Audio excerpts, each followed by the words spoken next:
संघाचं हिंदुत्व जे आता नवीन नवीन संघ विरोधक झालेत ते म्हणतायत ना शेंडी जानव्याचं हिंदुत्व वगैरे, तर खरोखरच ते तसं आहे का? म्हणून मी आता उलट संघ मी किरणकडे पहिल्यांदा जाणार आहे. मग मी जानवं पण नाही घालत आणि शेंडी पण.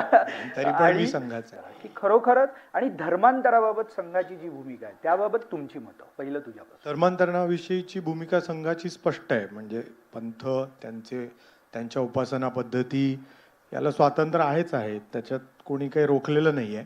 संघर्षाचे मुद्दे कुठे येतात? संघर्षाचे मुद्दे हे सेमेटिक वृत्तीतनं येतात की आम्ही जे आहोत तेच आहोत, बाकी कुणाला जगण्याचा अर्थ अधिकारच नाही आहे. आणि दुसरा टप्पा येतो जेव्हा आंबेडकर किंवा जतीनजींसारखे लोक विचार मांडतात, विचार मांडतो असं म्हणतात, तेव्हा त्यांनी एका सेक्शनकडे सोयीस्कररित्या पूर्णपणे दुर्लक्ष केलेलं असतं. म्हणजे तुम्ही बांगलादेश बरोबर आपला फ्री ट्रेड झाला पाहिजे, पॉलिटिकल रिलेशन केले पाहिजे, हे बरोबर आहे. पण एका हिंदू तरुणाला केवळ हिंदू आहे म्हणून उभा जाळला जात असेल आणि आम्ही त्याच्यावर प्रतिक्रिया पण देत नसू, तर there will be difference of opinion always. जिहादचा मुद्दा आला, लँड जिहादचा मुद्दा आला.